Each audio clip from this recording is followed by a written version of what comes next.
नमस्कार, मेरा नाम है डॉक्टर पुरुष धवन और आज इस वीडियो में हम बात करने वाले हैं कि किडनी फेलियर के अंदर आपकी एज क्या होगी। अक्सर पेशेंट जब क्लिनिक पर आते हैं तो बात करते करते अक्सर एक सवाल पूछ बैठते हैं कि डॉक्टर साहब मेरा क्रिएटिनिन लेवल 4 है, मैं कब तक जीऊँगा, मेरे पे बहुत सारी जिम्मेवारी हैं। ये जो क्वेश्चन होता है इसका आंसर करना बड़ा मुश्किल होता है। तो आज इसी डिफ़िकल्ट क्वेश्चन का आंसर मैं इस वीडियो में से देना चाहता हूं, जिससे आपको आइडिया लग पाएगा कि एक किडनी फेलियर पेशेंट है अगर आप हैं तो आपकी एवरेज लाइफ एक्सपेक्टेंसी यानी आपकी एवरेज एज क्या हो सकती है। ये वीडियो सिर्फ इन्फॉर्मेशन के लिए है। तो शुरुआत करते हैं हम उन पेशेंट से जिनका डायलिसिस ऑलरेडी चल रहा है। एक पेशेंट जिसका डायलिसिस चल रहा होता है उसकी एज डिपेंड करती है कि हफ्ते में उसे कितनी बार ज़रूरत पड़ रही है डायलिसिस की। अगर किडनी थोड़ा बहुत काम कर रही है तो पेशेंट को डायलिसिस कम करवाना पड़ता है। तो मान लो एक किडनी फेलियर का पेशेंट है जिसे हफ्ते में एक बार डायलिसिस करवाना पड़ता है, एक बार डायलिसिस सेंटर जाना पड़ता है। उन पेशेंट के अंदर हम एज को बेटर देखते हैं, एज उनकी लंबी होती है और ऑलमोस्ट हमें पेशेंट के अंदर जो है एज एक नॉर्मल एज की तरह मिलती है। 70-80 तक पेशेंट आराम से जी पाता है। मगर अगर पेशेंट वहीं पर हफ्ते में 2 बार डायलिसिस करवा रहा होता है, वहाँ पर जो एवरेज एज निकल कर आती है वो है 3 to 5 ईयर्स। अब 3 to 5 ईयर्स कैसे हो सकती है, मैं आपको समझाने की कोशिश करता हूँ। अगर एक किडनी फेलियर का पेशेंट बहुत कमज़ोर है, ऑलरेडी बहुत वीक है, उसके बॉडी वेट नहीं है, उस पेशेंट की जो लाइफ होती है वो कम होती है, क्योंकि डायलिसिस के अंदर हमारी बॉडी में से प्रोटीन निकल रहा होता है। प्रोटीन के साथ साथ हमारी बॉडी में बनने वाले अमीनो एसिड्स, हमारी बॉडी में जो एसेंशियल चीज़ें होती हैं, विटामिन होते हैं, वो भी हमारे डायलिसिस के थ्रू निकल जाते हैं, जिसकी वजह से बॉडी में वीकनेस आ रही होती है। तो हमें पता है कि डायलिसिस करवाने से वीकनेस आएगी। अगर पेशेंट ऑलरेडी वीक है तो उसकी जो लाइफ होती है वो कम हो जाती है। वहीं पर वही पेशेंट अगर वो हेल्दी है, कोई पहलवान टाइप का है, तो उसके अंदर हमें क्या देखने को मिलता है कि उनकी लाइफ ज़्यादा होती है, क्योंकि उनके पास बॉडी वेट ज़्यादा है, उनकी बॉडी में फैट एंड प्रोटीन ज़्यादा है। तो बॉडी को जब जरूरत पड़ती है, जब बॉडी में कमी होती है, तो बॉडी उस प्रोटीन को ब्रेक कर कर अपने लिए ज़रूरी चीज़ें बना लेती हैं। ऐसा वो किसी वीक पेशेंट के अंदर नहीं कर पाती। इसी वजह से जिनका बॉडी वेट अच्छा होता है, अगर वो डायलिसिस पर जाते हैं, उनकी लाइफ हमें अच्छी देखने को मिलती है। अगर हफ्ते में 2 बार करवाते हैं तो 5 ईयर्स के आसपास पेशेंट की लाइफ एवरेज लाइफ मानी जाती है।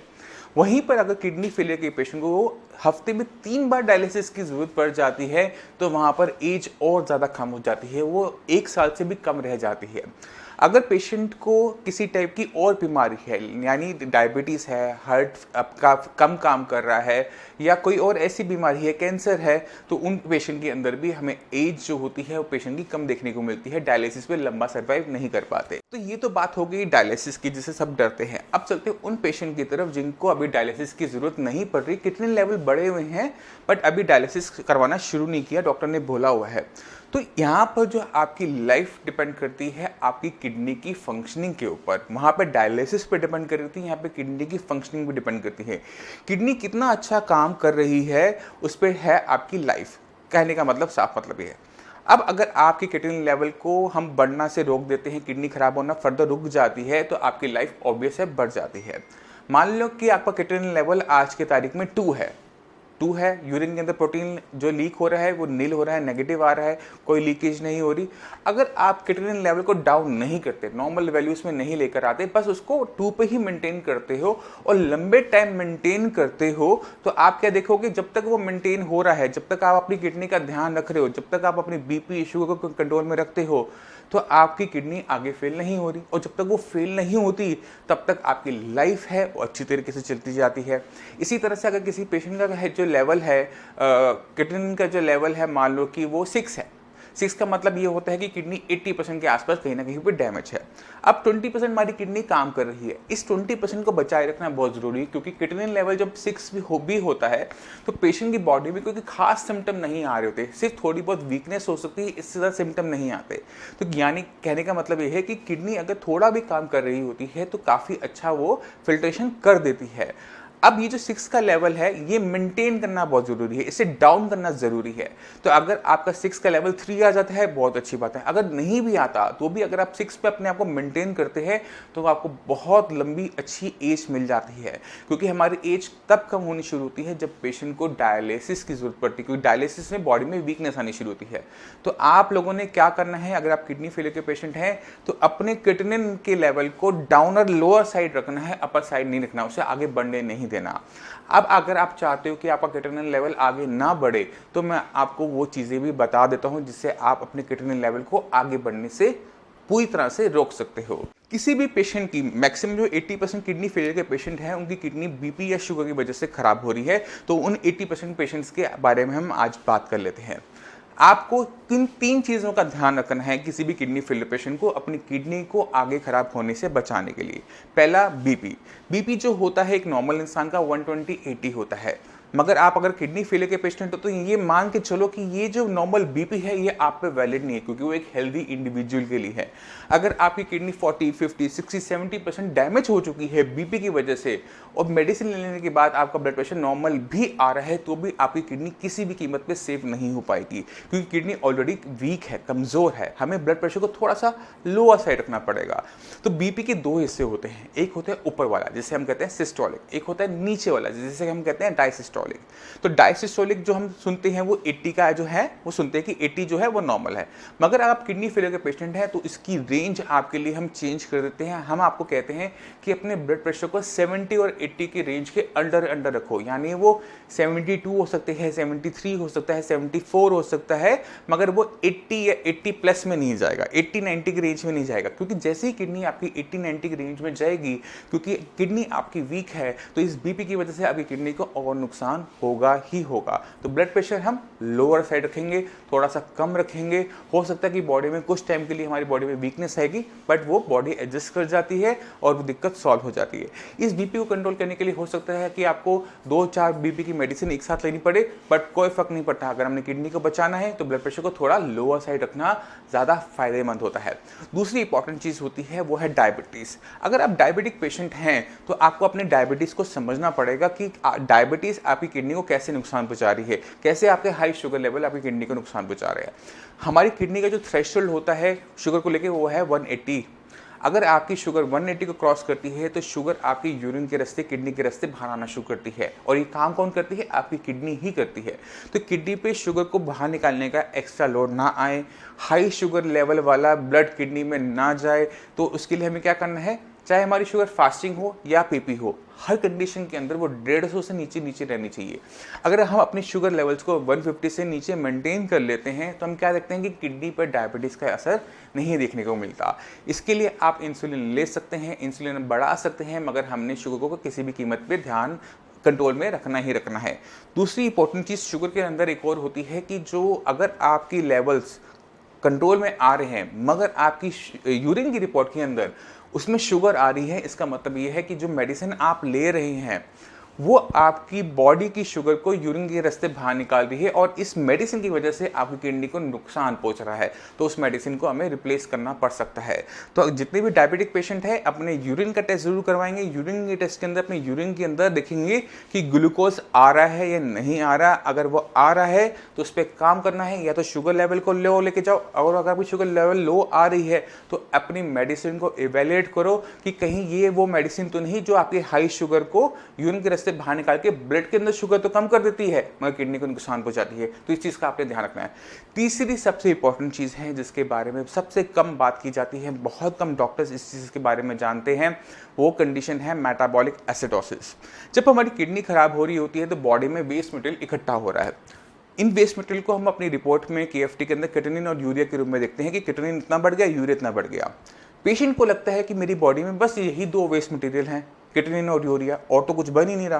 बट ऐसा नहीं होता, हमारी बॉडी में बहुत सारे वेस्ट मटेरियल बन रहे होते हैं, उनमें से 2 है क्रिएटिनिन एंड यूरिया। क्योंकि इनको लैब में टेस्ट करना आसान है, इसी वजह से इनको हम टेस्ट करते हैं, ब्लड टेस्ट में इनको देखते हैं। जब ये बड़े हुए आते हैं तो हम इससे आइडिया लगाते हैं कि अगर ये बढ़ रहे हैं तो इनके जैसे और जो बाकी वेस्ट मटेरियल है वो भी बॉडी में बढ़ रहे हैं। इनमें एक सबसे खतरनाक चीज़ होती है वो है एसिड। ये एसिड वो नहीं होता जो हम अपने पेट में, छाती में महसूस करते हैं जलन के रूप में, ये वो एसिड नहीं है। ये वो एसिड होता है जो हमारे हर छोटा छोटा सेल, हमारी बॉडी जिन सेल से बनी हुई है, जब वो खाना खाते हैं तो कुछ ना कुछ वेस्ट मटेरियल वो बॉडी से बाहर करते हैं, वो होता है एसिड फॉर्म में। ये एसिड आपके ब्लड में जाता है, ये ब्लड फिल्टर होने के लिए आपके किडनी में जाता है। तो अगर किडनी काम नहीं कर रही, उसको बाहर नहीं निकाल रही, तो एसिड हमारे ब्लड में इकट्ठा होता जा रहा है। ये एसिड जितना इकट्ठा होगा, ब्लड उतना एसिडिक हो जाएगा, तेजाबी हो जाएगा। और जैसे ही तेजाबी ब्लड आपकी किडनी के अंदर एंटर करेगा तो तेजाब की वजह से किडनी को भी नुकसान होगा। इसे मेडिकल टर्म में कहा जाता है मेटाबॉलिक एसिडोसिस। मेटाबॉलिक एसिडोसिस को रोकना बहुत ज़्यादा ज़रूरी होता है हर किडनी फेलियर पेशेंट में। मैं आपको आइडिया दे देता हूँ। अगर किडनी लेवल 3.5 को क्रॉस कर रहा है तो बहुत हाई चांसेस होते हैं कि आपकी बॉडी में यहाँ से मेटाबॉलिक एसिडोसिस स्टार्ट होगा और किडनी लेवल आपका तेज़ी से बढ़ना शुरू होगा।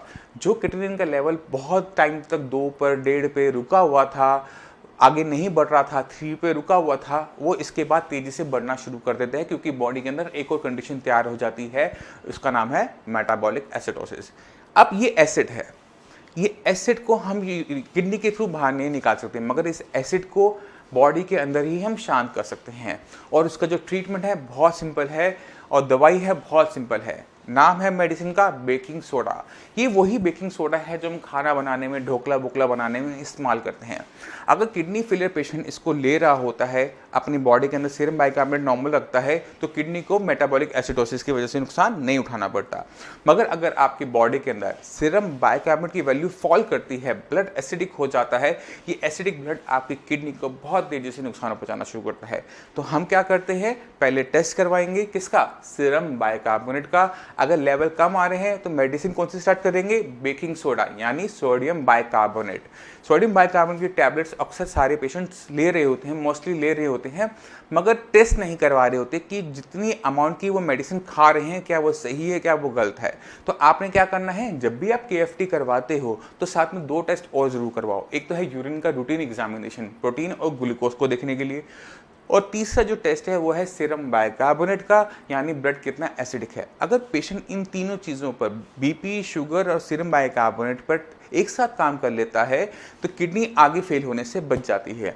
यानी अगर किडनी आपकी 80% खराब हो गई है, यानी किडनी लेवल आपका 6 के आसपास है, तो वो आगे नहीं बढ़ेगा, क्योंकि किडनी को अब खराब करने वाली चीज़ें बॉडी में कंट्रोल में है। बीपी, शुगर कंट्रोल में है, जिससे किडनी यहाँ तक पहुँची, और मेटाबॉलिक एसिडोसिस भी कंट्रोल में है, जिससे हम किडनी यहाँ से आगे बढ़ सके।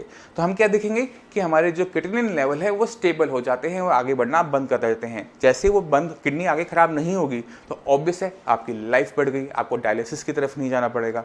मगर किडनी की खूबी होती है अपने फंक्शंस को बढ़ा लेने की। जैसे हमारा लीवर है, वो अपने आप को रीजनरेट कर लेता है, किडनी के पास ऐसी ताकत नहीं है। तो अगर आपकी किडनी 80% खराब है, किडनी लेवल 6 के आसपास है, तो अगर हम ऐसे पेशेंट की किडनी की बायोप्सी देखते हैं तो उसके अंदर हमें क्या देखने को मिलता है कि 80% जो किडनी का हिस्सा है वो नॉन फंक्शनल है, यानी वो काम नहीं कर रहा।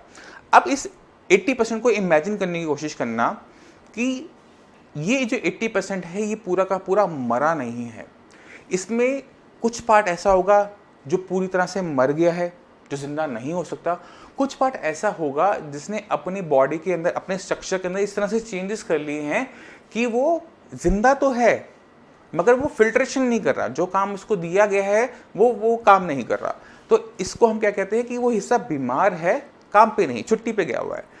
तो हम क्या करते हैं, जब हमने बीपी कंट्रोल में किया, शुगर कंट्रोल में किया, तो हमने एक ऐसा एनवायरनमेंट तैयार किया कि जहाँ पर उसको अपने अंदर चेंजेस लाने की ज़रूरत नहीं है। वहाँ पर जो स्ट्रक्चर है वो अपने दोबारा से काम पर आना शुरू करता है, और हम क्या देखते हैं, किडनी लेवल हमारा डाउन होना शुरू हो जाता है, लेवल हमारे बेटर होना शुरू हो जाते हैं, क्योंकि किडनी का वो हिस्सा जो जिंदा था, जो काम पे नहीं था, वो काम पे आना शुरू होता है और लेवल हमारे डाउन। और जैसे लेवल डाउन, किडनी की फंक्शनल हमारी दोबारा से आई तो हमारी लाइफ दोबारा से बढ़ जाती है। तो ये जो बेसिक चीज़ें हैं वो समझना हर किडनी फेलियर पेशेंट के लिए ज़रूरी है। हर किडनी फेलियर पेशेंट को अपनी बॉडी पे, अपनी किडनी पे काम ज़रूर करना चाहिए, क्योंकि किडनी पूरी रिवाइव नहीं हो सकती। जैसे अगर किडनी लेवल 6 है तो वो कभी भी नॉर्मल वैल्यूज में कभी भी नहीं आएगा, मगर आप उसको 6 से 3 लेके जा सकते हो। अगर वो 3 तक भी पहुंचता है, 2.5 तक भी पहुंचता है, यानी किडनी ने 30% ज़्यादा पहले से बेटर काम किया। ये 30% कम नहीं होता, ये 30% पेशेंट को कई कई साल दे देता है, लंबी एज कर देता है। तो इन जो 30% किडनी की फंक्शनिंग को गेन करना और किडनी लेवल को स्टेबल बनाए रखना बहुत ज़रूरी है। तो हम इन चीज़ों का ध्यान रखेंगे और अपनी लाइफ को बढ़ाने के लिए जो चीज़ें मैंने आपको अभी बताई उस पर काम करेंगे। फिर भी आपके माइंड में कोई डाउट है, कुछ पूछना चाहते हैं, तो नीचे दी हुई नंबर पर कॉल करके साई संजीवनी डॉक्टर से आप फ्री ऑफ कॉस्ट कंसल्टेशन ले सकते हैं। आप अपॉइंटमेंट लेके मुझसे भी आकर मिल सकते हैं। अब इसी के साथ आप सबसे मैं चलने की आगे चाहूँगा। मिलते हैं अगली वीडियो में, तब तक के लिए धन्यवाद।